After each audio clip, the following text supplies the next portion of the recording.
You spend $1 billion on ads across the various agencies. Can you please share the some key insight or strategies that have consistent delivered impressive result for your client? So it's not because we're good at advertising. It's because we took something that already was working well and we took it into Facebook and Google and YouTube, which just drove more sales. It's that simple. The more money you spend, the easier it is to do advertising because there's more data. The system is able to optimize. So when we were spending $1 million. So can you please give some example of hooks? The 2 second or 5 second hook is not that easy. So can you please give like how we got attention of people in 5 second or 2 second? You are doing this business from last 27 years. You are into this journey. What is the biggest reason social media ads don't work for people? So the first 2 seconds is the most important part. And I'm saying is the video. And if you're not making your ads as video, then it's not going to really capture people's attention.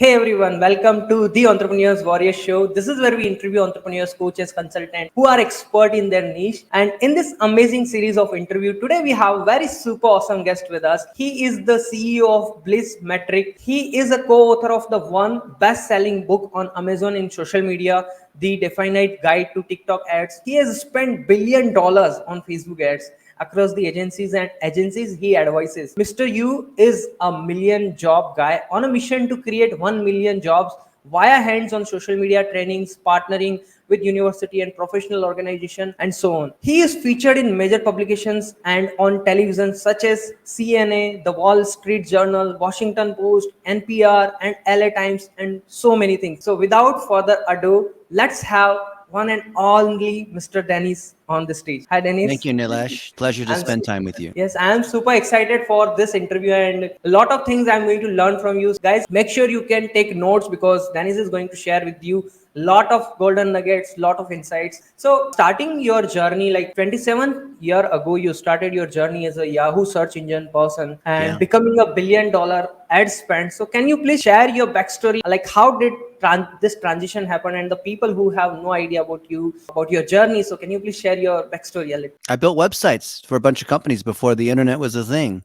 And I had a mentor who's the CEO of American Airlines. So I worked on that and I was in the right place at the right time when the Silicon Valley boom happened and I joined Yahoo. And because I knew about building websites, which was very difficult back then, you had to do things like process web logs. So I processed logs for the Yahoo search engine and we had 13 terabytes of data per day on what people were searching. So I learned a lot about analytics and people's behavior, which gave me access to targeting data. So I naturally learned how to do advertising because I had access to so much data. So when Facebook came around, I was well connected. I happened to be there at the right time. So I was one of the first few people to run ads on Facebook. And since then, TikTok is the same kind of thing. Same system. The TikTok engineers even said they intentionally copied how Facebook set up their ad system. So we have a book. Go get it on Amazon. The Definitive Guide to TikTok Advertising. I'll drop the link in the description. Thank you for sharing this journey of yours. That is something coming from TikTok, then coming from Yahoo to Facebook ads and then TikTok and all those things you've seen in your journey. You have spent $1 billion on Facebook ads across the various agencies. So can you share some key insights or strategy that have consistently delivered impressive result for your clients? Well, number one thing is choose good clients that are doing well. Because of doing well, it's very easy to do advertising. And the more money you spend, the easier it is to do advertising because there's more data. The system is able to optimize. So when we were spending $1 million a day for Rosetta Stone, it was very easy because I had hundreds of ads that we were testing. And the ones that did the best, we started initially at $1 a day. We put $100 a day, $1,000 a day. If my budget is only $100 a day, I don't have much room for testing. So what I want are the clients who are spending a lot of money and give me creative freedom and already have a product or service that people really like. That's a really powerful thing. And your dollar a day strategy is something really inspiring a lot of us. And I also heard so many things about it. I did so many things, research about it. So can you please share the step-by-step method or process of what dollar a day strategy is and what the principles someone can apply, the entrepreneurs or business owners can apply to make this strategy works for their business? Yeah. Dollar a day is not some magic secret thing that works just on Facebook or TikTok or some temporary thing. It is fundamental to testing when there's a data-driven advertising environment. Because when you are scrolling on Twitter or YouTube or Facebook or TikTok or Reddit or LinkedIn or Snapchat or any of these other places, you are competing for the attention of that user. And that user is scrolling very quickly. So the first 2 seconds is the most important part. And I'm saying as a video. And if you're not making your ads as video, then it's not going to really capture people's attention. So the hook is what we're really testing for in the very beginning to even get their attention. Because if what we say later in the video, if our offer, if our product, if all of this stuff was edited very nicely, whatever it is, if people don't get to that part because they skip the first 2 seconds, it doesn't matter. So the dollar a day strategy is to be able to test lots of creatives to find out which initial hook performs the best. And then I could put $5 a day, $10 a day, and optimize for conversion. And this works on every single channel. It's not just Facebook.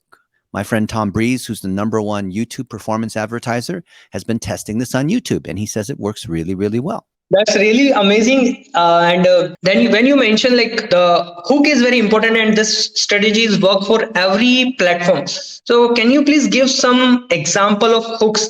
Like the 2 second or 5 second hook is not that easy. So can you please give like how we got attention of people in 5 second or 2 second, 5 second hooks? Yes. There's many ways to get the attention. One is visually. So if I have some kind of motion, right? I'm waving something, or I'm walking around and it's clearly something more interesting than the white wall in the background.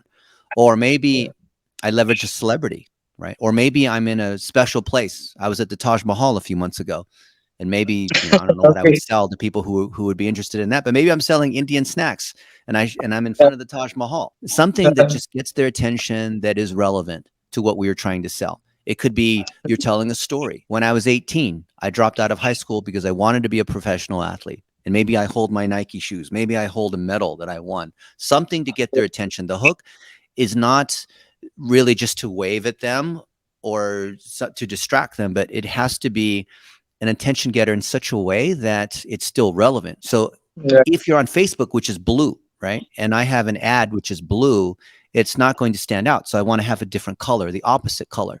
So the opposite color, blue, is red. So if I run ads that are red, or I'm wearing a red shirt and I'm on Facebook, which is blue, I'm more likely to stand out, right? So things like that to create contrast. Wow, that's really powerful. And what you mentioned is like you are standing in front of Taj Mahal, you are leveraging the celebrities. That's really a powerful look because people see, oh, what he's doing here, what he's doing in front of this, what is the picture of this, what is this picture all about? And that's how we got attention, right? Yeah. This is awesome. You are doing this business from last 27 years. You are into this journey. What is the biggest reason social media ads don't work for people? Because they're straight up trying to advertise instead of entertain and educate and do something that's interesting. They're just saying, buy my product, and they run the same ad over and over again, and they don't test. Or they hire an agency to do this, or they hire someone on Fiverr who creates some kind of stock art ad, thinking that that's going to work when it's not genuine at all. So many reasons why social media ads don't work. But the biggest one is that they haven't developed enough trust to convince someone to actually purchase. Crazy. And when it comes to trust, you also believe that our credibility is higher when others talk about us, not in front of us, but even in our absence. So how we can develop our authority or influence on that level so other people can talk about us even not in our presence? How we can develop that level of credibility? So you're saying that the credibility is higher or more trustworthy when they're not in your presence? I would argue that if they're talking about you in their presence, that it's actually more authoritative, because co-created content, such as a podcast like this one, shows that there's a strength of relationship. It shows that you're spending time with somebody, ideally in person, physically, instead of like on a Zoom or something. But it's really this simple. If you take good care of people, you take good care of your employees, of your customers, of the other partners that you work with, that will reflect. And I get videos all the time. People tag me in posts saying that they studied my training and it changed their life. And we've never talked before necessarily, but they're saying something good about that. So it's very simple. Treat people well, put value out there, no secrets, just teach what you know openly. And people, if what you're saying is good and you're helping people, they will talk about you. It is not Right. magic. Yeah. It's not a testimonial. It's not something you're trying to force someone to say good things about you. Definitely, definitely. I'm not pushing people ki talk about me. They genuinely love, and they're getting value from me or from you or from whoever they are following. Yeah. And that's the reason. Like it's, we can also say it's a word of mouth. Yeah. People are talking that yes, he is the one who helped me, or he is the one who is doing this thing continuously. Like for me, I'm doing interview shows, podcast. All that's really powerful. Yeah. Your this one mission, which is creating a 1 million jobs through social media, is really inspiring. So how did this mission happen? Like what inspired you to walk on this mission? This is like nobody can think, everybody think about themselves, like how can I become big, but you are thinking for 1 million people, you are thinking to create 1 million jobs. How did this mission comes in your mind? Well, mentorship is very important to me because that's how I got my start. And I had a lot of incredible mentors who did amazing things for me. And I wanted to repay this back. And so I've mentored other people. And one of my friends who started onlinejobs.ph, he said, you should Mhm. extend this to the Philippines. You should extend it to India. You should extend it to virtual assistants that are in Pakistan. And so that's what we've been doing. We've been putting our training out there. And ever since COVID, a lot of people have been working digitally. A lot of businesses have had to go digital. So this is just a great opportunity to teach people how to do advertising, especially for local service businesses. And it's just built some momentum. So I'm very lucky that we do a webinar every month with Fiverr or with GoDaddy or other folks. And we get to teach a lot of people. And most of these people I've never met. But either way, we see that this is creating a lot of jobs. And thanks largely to my friend John Jonas of onlinejobs.ph, we have now created Mhm. 250,000 jobs. I'm really proud of these other people. I'm not making money off of this. So when you have a mission that is bigger than yourself, but creates value for other people want to be part of that. Yes, it's true. Just 2 days ago, I did interview with the Terry Lewis. I also mentioned the same thing. Like when our mission is bigger than whatever we are doing, Mhm. we can achieve each and everything, and we don't like follow that. I'm not getting result and all those kind of things. Right. But because of the mission that we are following, because Yeah. of the enthusiasm we have for that one mission, that is Yeah. really powerful thing you are mentioning. Amazing. I really Very love this. simple. Because people know that you care about them. So if I just Hmm. post pictures of what I'm eating, that's not really Yeah. interesting. Or if I tell everyone that I bought a sports car, that tells them I don't really care about them. I just look at them as a way to help me become more famous, or I see them as people who buy my products. It doesn't really show that I care. That's really powerful. Again, the lot of powerful and mic drop stuffs are coming on, guys. You can see it. And when I'm scrolling through your blogs, through your website, I found a 6-year-old post where you post like you have a billion-dollar mentors and all. But the one thing is nowadays, what people are doing is they are showing up their money. Every time that I make this much money, showing up their Mhm. luxurious lifestyle and Yeah. all those things. The in reality, the people who are making all these things, who have all these things, they are not focusing on showing off their bank statement and all. Mhm. So is it Mhm. necessary to show off the material wealth, showing off the bank statement in order to convey a message of successful and richness, or are there any more authentic ways to inspire and educate others? Well, it certainly works if you want to go flex and have gold on your teeth and on your neck. But Okay. the Ty Lopez age, I think, is over. There's ways to attract attention by showing off fancy things. But I think ultimately people care about something deeper than that. And if they're going to stay with you in a relationship, you need to offer them something more than superficial items. That's really amazing. Again, another bulb on moment for us. Super. In the same post, I found that you have a billionaire mentor and all. So, Mhm. what is the great experience you must have had and life lesson you have learned from all this amazing, incredible mentors in your life? I'm very, very lucky that I know a few Yes, billionaires who are willing to spend time with me where I can ask them questions, dumb questions that they will answer. And what I have learned is that these are normal people. Because when you've never met someone who's very, very successful, you might think that they're like a god. But they have to go to the bathroom. They have fights with their wife. They get depressed. They sometimes trip and fall. They have normal human being sorts of problems. And when you realize that, you realize, you know what? Yes, this guy's very successful, but I can see that he's really not any different than me. He maybe just has some more experience, and I'm better than him in some ways. So he's going to mentor me in some things that I don't know about. And then I'm going to create some value by helping him in areas that he doesn't know anything about. And so it becomes a mutual relationship. And that's what a great mentorship is. That's really insane.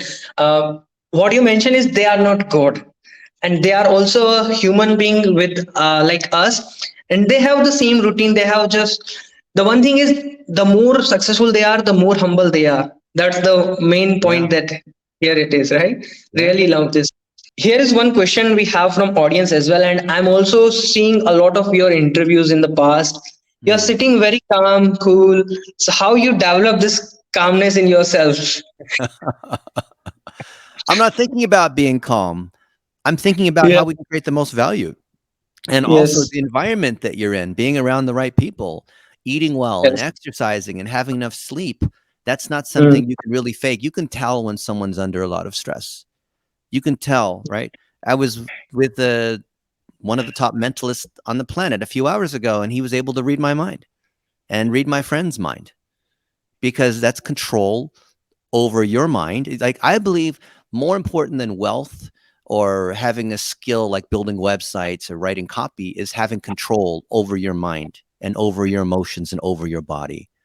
So when I see someone who's fat, they can have all kinds of reasons for that, but it means that they have no control over their body, right?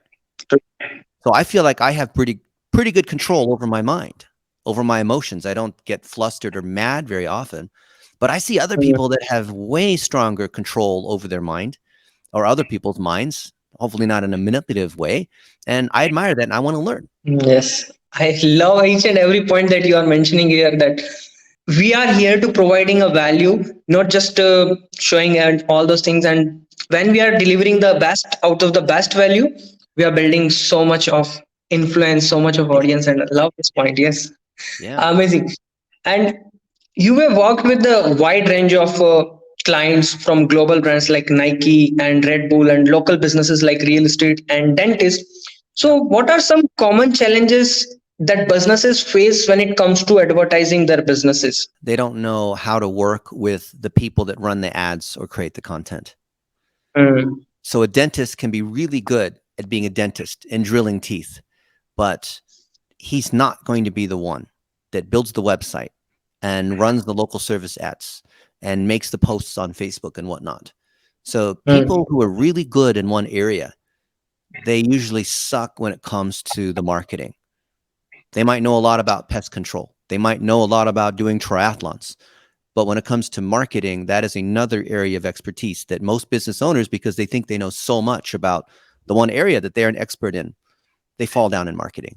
And this is a great opportunity for all the young adults that are watching right now, because they can learn the marketing skills and help these other people that are expert in their area.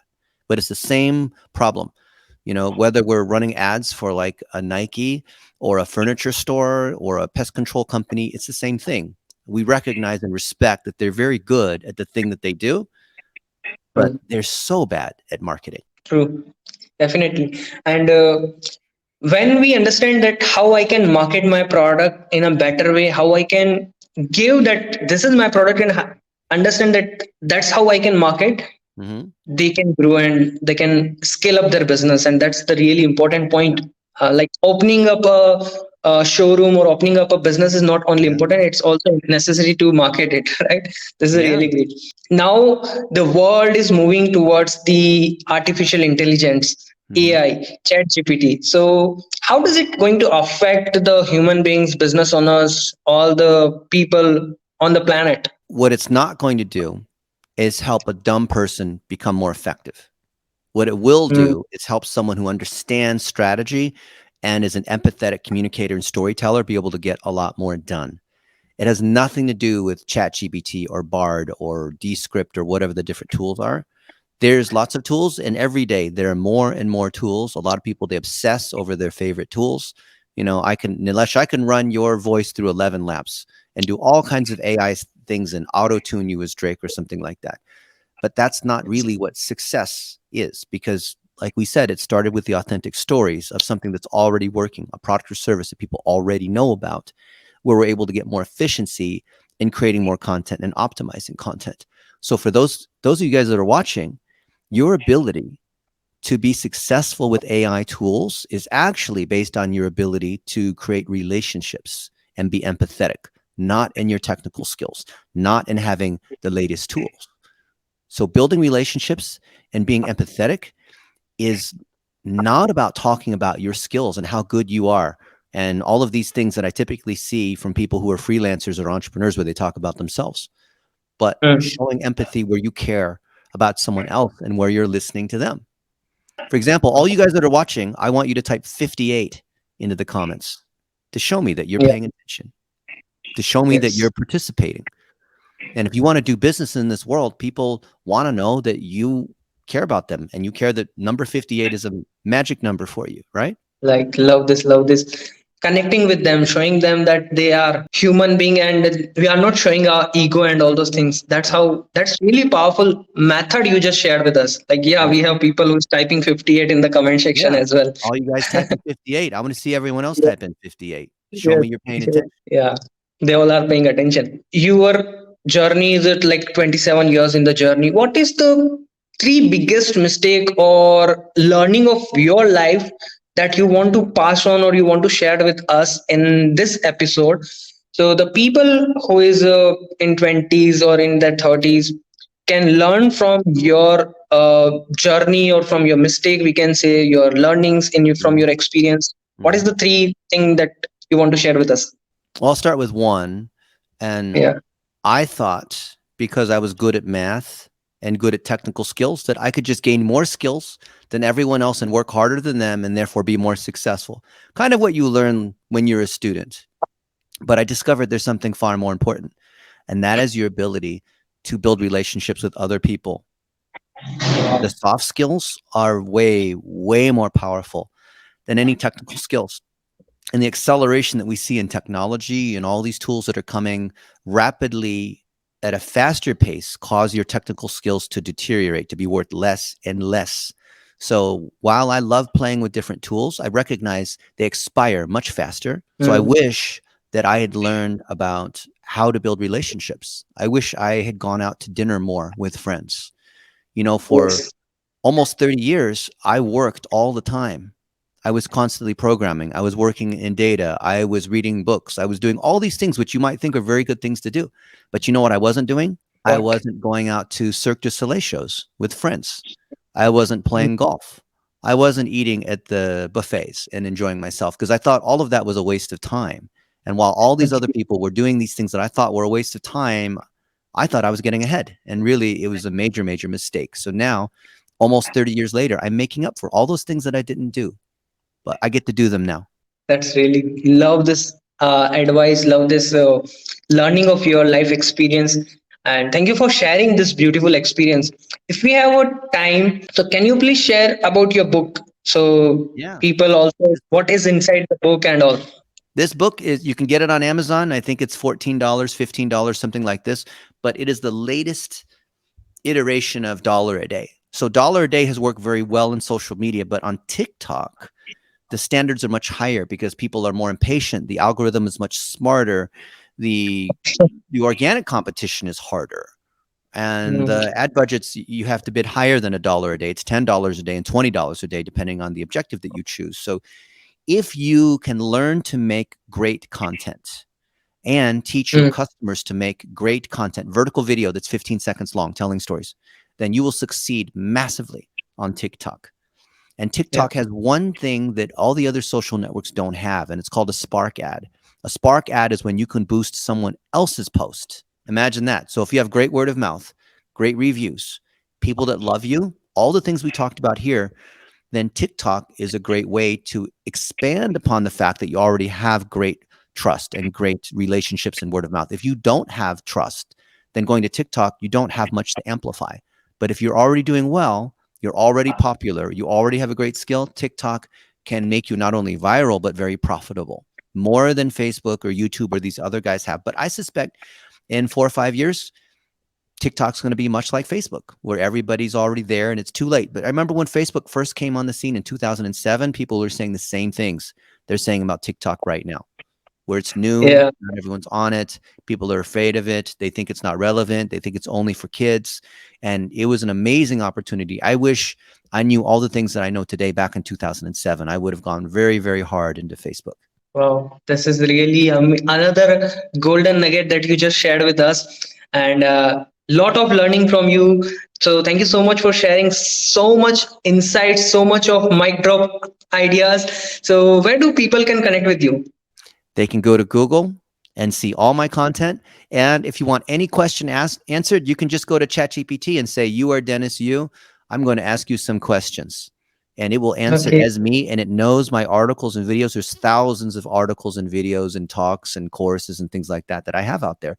Over almost 30 years, I've created a lot of content. But the beauty is Wow. it's all available on the internet if you know how to Mhm. ask for it. This is Even I another ask it. See, people ask me questions, and I go to ChatGPT and I say, "If you're Dennis Yu, how would you answer this question?" And it answers it better than I can because it remembers things that, oh yeah, that's right, I did write that article. I forgot this one point. I forgot this statistics. I forgot this one example. So it does a better job in answering questions as me than I would. so much insight, so much golden nugget from you, and thank you so much for sharing a lot of golden ideas. So guys, if you have any biggest takeaways, just share in the chat box and share your love to Dennis for being here and sharing a lot of insights with us. Thank you so much, Dennis.